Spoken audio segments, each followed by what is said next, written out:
परम सत्कारयोग गुरु रूप गुरु प्यारी गुरु खालसा साध संगत जी।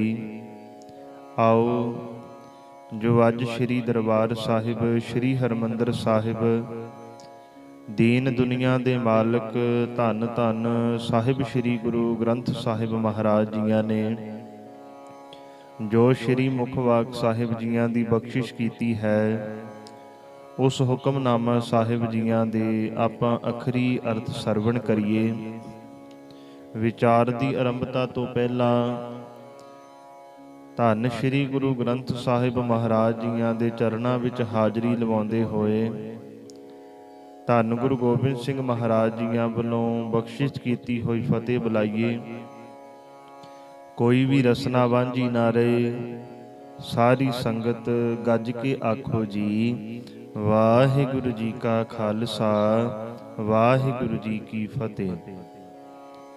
बेनती है जिन्हां संगतां ने साडा YouTube चैनल सबसक्राइब नहीं कीता, वो साडा चैनल जरूर सबसक्राइब करो, क्योंकि असी इस चैनल ते हर रोज़ जो सतगुरु जी श्री मुखवाक साहिब जियां दी बख्शिश करते हैं, उस हुक्मनामा साहिब जियां दे अखरी अर्थ अपलोड करते हैं अते नाल ही होर गुरबाणी दी कथा विचार गुरबाणी कीर्तन असी इस चैनल ते अपलोड करते हाँ जी। आओ अज सतगुरु जी साडे ते की रहमत कर रहे ने, की बख्शिश कर रहे ने, सरवण करिए। सलोक महला तीजा।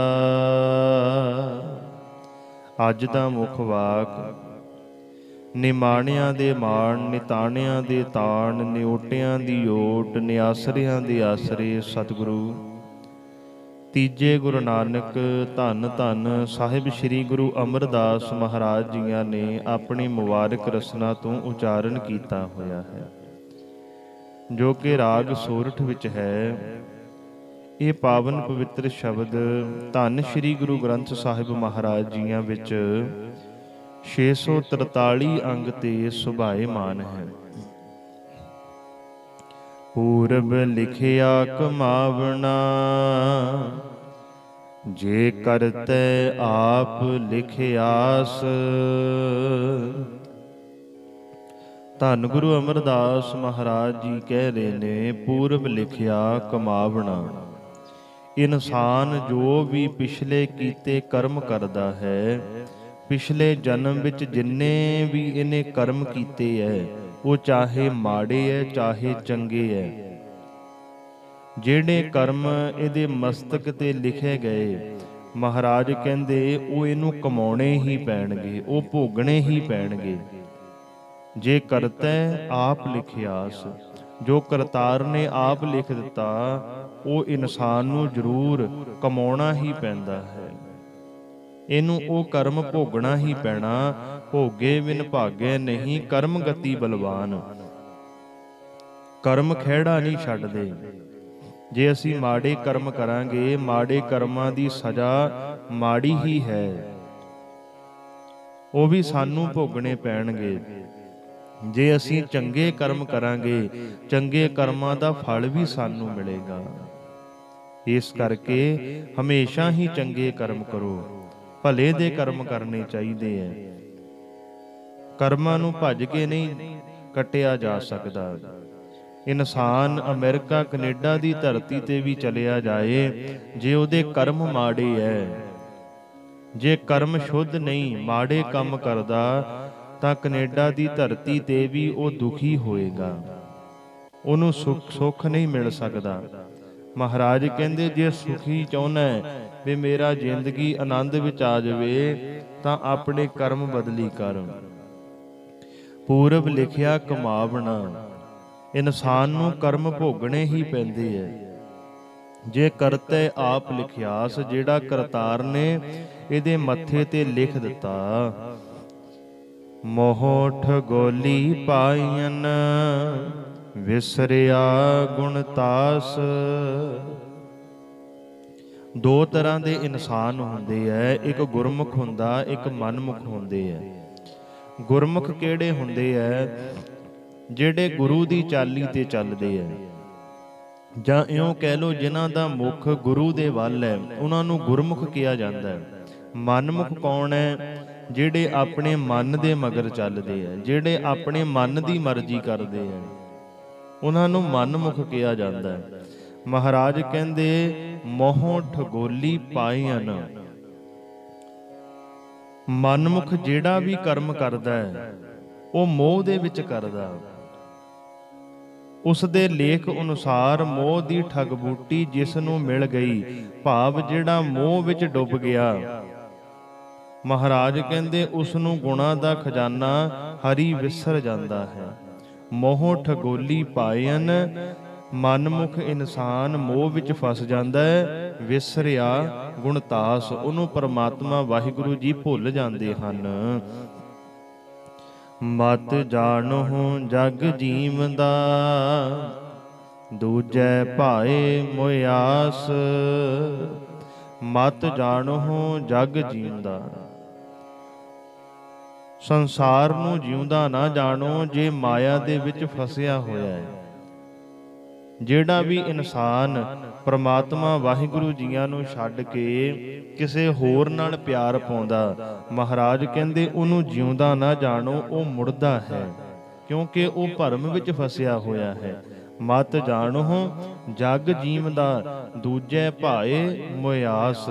ਮਾਇਆ ਨਾਲ ਪਿਆਰ ਪਾ ਕੇ, ਮਾਇਆ ਦੇ ਮੋਹ ਵਿੱਚ ਫਸ ਕੇ ਇਨਸਾਨ ਨੂੰ ਮੋਇਆ ਹੀ ਸਮਝੋ, ਉਹ ਮੁਰਦਾ ਹੀ ਹੈ। ਜਿਨੀ ਗੁਰਮੁਖ ਨਾਮ ਨਾ ਚੇਤਿਓ, ਸੇ ਬਹਿਣ ਨਾ ਮਿਲਣੀ ਪਾਸ। ਜਿਨ੍ਹਾਂ ਨੇ ਸਤਿਗੁਰ ਦੇ ਸਨਮੁਖ ਹੋ ਕੇ ਨਾਮ ਨਹੀਂ ਸਿਮਰਿਆ, ਉਹਨਾਂ ਨੂੰ ਪ੍ਰਮਾਤਮਾ ਦੇ ਕੋਲ ਬਹਿਣਾ ਨਹੀਂ ਮਿਲਦਾ, ਉਹ ਵਾਹਿਗੁਰੂ ਜੀਆਂ ਦੇ ਨੇੜੇ ਨਹੀਂ ਹੋ ਸਕਦੇ। ਜਿਹੜੇ ਪੂਰੇ ਸਤਿਗੁਰੂ ਜੀਆਂ ਦੇ ਸਨਮੁਖ ਹੋ ਕੇ ਪ੍ਰਮਾਤਮਾ ਦਾ ਸਿਮਰਨ ਨਹੀਂ ਕਰਦੇ,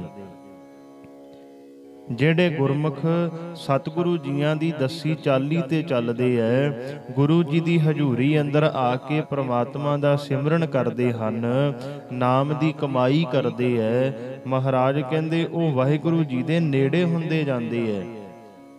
ਉਹਨਾਂ ਨੂੰ ਪ੍ਰਮਾਤਮਾ ਦੀ ਹਜ਼ੂਰੀ ਵਿੱਚ ਬੈਠਣ ਦਾ ਸੁਭਾਗ ਮਿਲਦਾ ਹੈ। ਪਰ ਜਿਨੀ ਗੁਰਮੁਖ ਨਾਮ ਨਾ ਚੇਤਿਓ, ਗੁਰਮੁਖ ਦਾ ਇੱਥੇ ਅਰਥ ਹੈ ਜਿਨ੍ਹਾਂ ਨੇ ਸਤਿਗੁਰ ਦੇ ਸਨਮੁਖ ਹੋ ਕੇ ਨਾਮ ਨਾ ਚੇਤਿਓ, ਪ੍ਰਮਾਤਮਾ ਦਾ ਸਿਮਰਨ ਨਹੀਂ ਕੀਤਾ, ਸੇ ਬਹਿਣ ਨਾ ਮਿਲਣੀ ਪਾਸ, ਉਹ ਪ੍ਰਮਾਤਮਾ ਦੇ ਕੋਲ ਨਹੀਂ ਬਹਿ ਸਕਦੇ। ਦੁਖ ਲਾਗਾ ਬਹੁ ਅਤ ਘਣਾ, ਪੁੱਤ ਕਲਤਰ ਨਾ ਸਾਥ ਕੋਈ ਜਸ। ਦੁਖ ਲਾਗਾ ਬਹੁ ਅਤ ਘਣਾ, ਪੁੱਤ ਕਲਤਰ ਨਾ ਸਾਥ ਕੋਈ ਜਾਸ। ਉਹ ਮਨਮੁਖ ਬਹੁਤ ਦੁਖੀ ਹੁੰਦੇ ਹਨ ਜਿਹੜੇ ਵਾਹਿਗੁਰੂ ਜੀ ਨੂੰ ਨਹੀਂ ਸਿਮਰਦੇ, ਕਿਉਂਕਿ ਜਿਨ੍ਹਾਂ ਦੀ ਖਾਤਰ ਮਾਇਆ ਦੇ ਮੋਹ ਵਿੱਚ ਉਹ ਪਏ ਰਹਿੰਦੇ ਹਨ, ਉਹ ਪੁੱਤਰ ਇਸਤਰੀ ਤਾਂ ਕੋਈ ਨਾਲ ਨਹੀਂ ਜਾਏਗਾ। ਇਨਸਾਨ ਦੇ ਜਦੋਂ ਸਰੀਰ ਵਿੱਚੋਂ ਸਵਾਸ ਨਿਕਲ ਗਏ, ਨਾ ਇਸਤਰੀ ਨੇ ਨਾਲ ਜਾਣਾ, ਨਾ ਪੁੱਤਰ ਨੇ ਨਾਲ ਜਾਣਾ। ਮਹਾਰਾਜ ਕਹਿੰਦੇ ਇਹਨਾਂ ਦੀ ਖਾਤਰ ਮਾਇਆ ਦੇ ਮੋਹ ਵਿੱਚ ਫਸਿਆ ਹੋਇਆ ਸੀ। ਪੁੱਤਰ ਧੀ ਨੂੰ ਖੁਸ਼ ਕਰਨ ਵਾਸਤੇ, ਇਸਤਰੀ ਨੂੰ ਖੁਸ਼ ਕਰਨ ਵਾਸਤੇ ਠੱਗੀਆਂ ਮਾਰਦਾ ਸੀ, ਚੋਰੀਆਂ ਕਰਦਾ ਸੀ, ਮੇਰਾ ਪਰਿਵਾਰ ਖੁਸ਼ ਹੋ ਜਾਏ। ਪਰ ਮਨਾ, ਤੂੰ ਦੁਖੀ ਹੋਏਗਾ, ਕਿਉਂਕਿ ਇਹਨਾਂ ਨੇ ਤੇਰੇ ਨਾਲ ਕਿਸੇ ਨੇ ਨਹੀਂ ਜਾਣਾ। ਤੈਨੂੰ ਕੱਲਿਆਂ ਹੀ ਪ੍ਰਮਾਤਮਾ ਅੱਗੇ ਬਹਿਣਾ ਪਏਗਾ ਜਦੋਂ ਤੇਰਾ ਹਿਸਾਬ ਹੋਏਗਾ। ਲੋਕਾਂ ਵਿੱਚ ਮੋਹ ਕਾਲਾ ਹੋਆ, ਅੰਦਰ ਉਬੇ ਸਾਸ। ਸੰਸਾਰ ਦੇ ਲੋਕਾਂ ਵਿੱਚ ਵੀ ਉਹਨਾਂ ਦਾ ਮੂੰਹ ਕਾਲਾ ਹੋਇਆ, ਭਾਵ ਸ਼ਰਮਿੰਦੇ ਹੋਏ ਤੇ ਹੌਂਕੇ ਲੈਂਦੇ ਹਨ। ਮਨ ਮੁਖਾਂ ਨੋ ਕੋ ਨਾ ਵਿਸਹੀ, ਚੁੱਕ ਗਿਆ ਵਿਸਾਸ। ਮਨ ਮੁਖਾਂ ਦਾ ਕੋਈ ਵਿਸਾਹ ਨਹੀਂ ਕਰਦਾ, ਵਿਸ਼ਵਾਸ ਨਹੀਂ ਕਰਦਾ। ਚੁੱਕ ਗਿਆ ਵਿਸਾਸ, ਉਹਨਾਂ ਦਾ ਇਤਵਾਰ ਮੁੱਕ ਜਾਂਦਾ ਹੈ। ਨਾਨਕ ਗੁਰਮੁਖਾਂ ਨੂੰ ਸੁਖ ਅਗਲਾ, ਜਿਨ੍ਹਾਂ ਅੰਤਰ ਨਾਮ ਨਿਵਾਸ। ਧੰਨ ਗੁਰੂ ਅਮਰਦਾਸ ਮਹਾਰਾਜ ਜੀ ਕਹਿ ਰਹੇ ਨੇ, ਗੁਰਮੁਖਾਂ ਨੂੰ ਬਹੁਤ ਸੁੱਖ ਮਿਲਦਾ ਹੈ, ਉਹ ਸਦਾ ਹੀ ਸੁਖੀ ਰਹਿੰਦੇ ਹਨ। ਕਿਉਂ? ਕਿਉਂਕਿ ਉਹਨਾਂ ਦੇ ਹਿਰਦੇ ਵਿੱਚ ਪਰਮਾਤਮਾ ਵਾਹਿਗੁਰੂ ਜੀ ਦੇ ਨਾਮ ਦਾ ਨਿਵਾਸ ਹੁੰਦਾ ਹੈ। ਮਨਮੁਖ ਵਾਹਿਗੁਰੂ ਜੀ ਦਾ ਨਾਮ ਨਹੀਂ ਜਪਦਾ, ਦੁਖੀ ਹੁੰਦਾ ਹੈ, ਮਾਇਆ ਦੇ ਮੋਹ ਵਿੱਚ ਫਸਿਆ ਰਹਿੰਦਾ, ਵਿਕਾਰਾਂ ਵਿੱਚ ਫਸਿਆ ਰਹਿੰਦਾ। ਉਹਦਾ ਇਹ ਸੰਸਾਰ ਵਿੱਚ ਵੀ ਮੁਖ ਕਾਲਾ ਹੁੰਦਾ, ਦਰਗਾਹ ਵਿੱਚ ਵੀ ਮੁਖ ਕਾਲਾ ਹੁੰਦਾ, ਜਿਹੜਾ ਮਨਮੁਖ ਹੈ। ਤੇ ਮਨਮੁਖ ਤੇ ਮਹਾਰਾਜ ਕਹਿੰਦੇ ਕੋਈ ਵੀ ਵਿਸ਼ਵਾਸ ਨਹੀਂ ਕਰਦਾ, ਇਤਵਾਰ ਨਹੀਂ ਕਰਦਾ। ਪਰ ਜਿਹੜਾ ਗੁਰਮੁਖ ਹੈ, ਜਿਹੜਾ ਗੁਰੂ ਦੀ ਚਾਲੀ ਤੇ ਚੱਲਦਾ, ਜਿਹੜਾ ਗੁਰੂ ਦੇ ਸਨਮੁਖ ਰਹਿੰਦਾ ਹੈ, ਜੋ ਗੁਰੂ ਜੀ ਕਹਿ ਰਹੇ ਹਨ ਉਹਦੇ ਮੁਤਾਬਕ ਕਰਦਾ ਹੈ, ਮਹਾਰਾਜ ਕਹਿੰਦੇ ਉਹ ਗੁਰਮੁਖਾਂ ਨੂੰ ਸਦਾ ਹੀ ਸੁਖ ਮਿਲਦਾ ਹੈ। ਗੁਰਮੁਖਾਂ ਨੂੰ ਸੁਖ ਅਗਲਾ, ਗੁਰਮੁਖ ਸਦਾ ਹੀ ਸੁਖੀ ਰਹਿੰਦੇ ਹਨ, ਜਿਨ੍ਹਾਂ ਅੰਤਰ ਨਾਮ ਨਿਵਾਸ। ਕਿਉਂਕਿ ਗੁਰਮੁਖਾਂ ਦੇ ਅੰਦਰ ਹਮੇਸ਼ਾ ਹੀ ਪਰਮਾਤਮਾ ਵਾਹਿਗੁਰੂ ਜੀ ਦਾ ਨਾਮ ਟਿਕਿਆ ਰਹਿੰਦਾ ਹੈ। ਮਹੱਲਾ ਤੀਜਾ। ਸੇ ਸੈਣ ਸੇ ਸੱਜਣਾ, ਜੇ ਗੁਰਮੁਖ ਮਿਲਹਿ ਸੁਭਾਏ। ਸਤਿਗੁਰ ਦੇ ਸਨਮੁਖ ਹੋਏ ਜੋ ਮਨੁੱਖ ਆਪਾ ਨਿਵਾਰ ਕੇ ਪਰਮਾਤਮਾ ਵਿੱਚ ਸੁਭਾਵਕ ਹੀ ਲੀਨ ਹੋ ਜਾਂਦੇ ਹਨ, ਉਹ ਭਲੇ ਲੋਕ ਹਨ ਤੇ ਸਾਡੇ ਸਾਥੀ ਹਨ। ਮਹਾਰਾਜ ਕਹਿੰਦੇ ਸੇ ਸੈਣ ਸੇ ਸੱਜਣਾ, ਉਹਨਾਂ ਨੂੰ ਸੱਜਣ ਬਣਾ, ਉਹਨਾਂ ਨੂੰ ਆਪਣੇ ਮਿੱਤਰ ਬਣਾ। ਜੇ ਗੁਰਮੁਖ ਮਿਲੇ ਸੁਭਾਏ, ਜਿਹੜੇ ਗੁਰੂ ਦੇ ਸਨਮੁਖ ਹੋ ਕੇ ਆਪਾ ਆਪ ਛੱਡ ਦਿੰਦੇ ਹਨ ਅਤੇ ਪਰਮਾਤਮਾ ਵਿੱਚ ਲੀਨ ਹੋ ਜਾਂਦੇ ਹਨ, ਉਹ ਭਲੇ ਲੋਕ ਹਨ, ਉਹਨਾਂ ਨੂੰ ਆਪਣੇ ਸੱਜਣ ਬਣਾ। ਸਤਿਗੁਰ ਕਾ ਭਾਣਾ ਅਨ ਦਿਨ ਕਰਹਿ, ਸੇ ਸੱਚ ਰਹੇ ਸਮਾਏ। ਸਤਿਗੁਰ ਕਾ ਭਾਣਾ ਅਨ ਦਿਨ ਕਰਹਿ, ਜਿਹੜਾ ਵੀ ਮਨੁੱਖ ਗੁਰੂ ਦਾ ਭਾਣਾ ਹਰ ਰੋਜ਼ ਮੰਨਦਾ ਹੈ, ਗੁਰੂ ਜੀ ਦਾ ਭਾਣਾ ਮਿੱਠਾ ਕਰਕੇ ਮੰਨਦਾ, ਸਦਾ ਹੀ ਵਾਹਿਗੁਰੂ ਜੀ ਦੇ ਭਾਣੇ ਵਿੱਚ ਰਹਿੰਦਾ ਹੈ, ਸੇ ਸੱਚ ਰਹੇ ਸਮਾਏ। ਮਹਾਰਾਜ ਕਹਿੰਦੇ ਉਹ ਸੱਚੇ ਹਰੀ ਵਿੱਚ ਸਮਾਇਆ ਹੀ ਰਹਿੰਦਾ ਹੈ। ਦੂਜੇ ਭਾਏ ਲੱਗੇ ਸੱਜਣ ਨਾ ਆਖੀਐ, ਜੇ ਅਭਿਮਾਨ ਕਰਹਿ ਵਿਕਾਰ। ਦੂਜੇ ਭਾਏ ਜਿਹੜਾ ਪ੍ਰਮਾਤਮਾ ਨੂੰ ਛੱਡ ਕੇ ਕਿਸੇ ਦੂਜੇ ਨਾਲ ਪਿਆਰ ਪਾ ਲਏ। ਦੂਜੇ ਭਾਏ ਲੱਗੇ ਸੱਜਣ ਨਾ ਆਖੀਐ, ਜੇ ਅਭਿਮਾਨ ਕਰਹਿ ਵਿਕਾਰ। ਉਹਨਾਂ ਨੂੰ ਸੰਤ ਜਨ ਨਹੀਂ ਆਖਿਆ ਜਾ ਸਕਦਾ, ਉਹ ਰੱਬ ਦੇ ਸੱਜਣ ਨਹੀਂ, ਰੱਬ ਦੇ ਸੇਵਕ ਨਹੀਂ, ਜੋ ਮਾਇਆ ਦੇ ਮੋਹ ਵਿੱਚ ਲੱਗੇ ਹੋਏ ਹੰਕਾਰ ਅਤੇ ਵਿਕਾਰਾਂ ਵਿੱਚ ਫਸੇ ਰਹਿੰਦੇ ਹਨ। ਜਿਹੜੇ ਹੰਕਾਰ ਕਰਦੇ ਹਨ, ਵਿਕਾਰ ਕਰਦੇ ਹਨ, ਉਹਨਾਂ ਨੂੰ ਪਰਮਾਤਮਾ ਦੇ ਸੱਜਣ ਨਹੀਂ ਕਿਹਾ ਜਾ ਸਕਦਾ। ਮਨਮੁਖ ਆਪ ਸੁਵਾਰਥੀ, ਕਾਰਜ ਨਾ ਸਕਹਿ ਸਵਾਰ। ਮਹਾਰਾਜ ਕਹਿੰਦੇ ਜਿਹੜਾ ਮਨਮੁਖ ਇਨਸਾਨ ਹੈ ਉਹ ਮਤਲਬੀ ਹੁੰਦਾ ਹੈ, ਸਵਾਰਥੀ ਹੁੰਦਾ ਹੈ। ਮਨਮੁਖ ਆਪਣੇ ਮਤਲਬ ਦੇ ਪਿਆਰ ਹੋਣ ਕਰਕੇ ਕਿਸੇ ਦਾ ਕੰਮ ਨਹੀਂ ਸਵਾਰ ਸਕਦਾ। ਉਹ ਆਪਣਾ ਸਵਾਰਥ ਕੱਢਦਾ, ਆਪਣਾ ਮਤਲਬ ਕੱਢ ਲੈਂਦਾ, ਉਹਨੂੰ ਕਿਸੇ ਦੇ ਕੰਮ ਨਾਲ ਕੋਈ ਮਤਲਬ ਨਹੀਂ ਹੁੰਦਾ। ਮਨਮੁਖ ਆਪ ਸਵਾਰਥੀ, ਕਾਰਜ ਨਾ ਸਕੇ ਸਵਾਰ, ਕਿਸੇ ਦਾ ਕਾਰਜ ਨਹੀਂ ਸਵਾਰ ਸਕਦਾ। ਨਾਨਕ ਪੂਰਬ ਲਿਖਿਆ ਕਮਾਵਣਾ, ਕੋਈ ਨਾ ਮੇਟਣ ਹਾਰ। ਧੰਨ ਗੁਰੂ ਅਮਰਦਾਸ ਮਹਾਰਾਜ ਕਹਿੰਦੇ ਇਨਸਾਨ ਨੇ ਜਿਹੜਾ ਵੀ ਪਿਛਲੇ ਜਨਮਾਂ ਵਿੱਚ ਕਰਮ ਕੀਤਾ ਹੈ ਉਹ ਉਹਦੇ ਮੱਥੇ ਤੇ ਲਿਖਿਆ ਗਿਆ, ਉਹ ਕਮਾਣਾ ਹੀ ਪਏਗਾ, ਉਹ ਭੋਗਣਾ ਹੀ ਪੈਂਦਾ ਹੈ। ਕੋਈ ਨਾ ਮੇਟਣ ਹਾਰ, ਉਹ ਸੰਸਕਾਰਾਂ ਨੂੰ ਕੋਈ ਖਤਮ ਨਹੀਂ ਕਰ ਸਕਦਾ, ਕੋਈ ਮੇਟ ਨਹੀਂ ਸਕਦਾ। पौड़ी तुद आपे जगत उपाय कै, आप खेल रचाया। परमात्मा वाहिगुरु जी तुसी आप ही संसार की रचना करके आप ही खेड बनाई हुई है।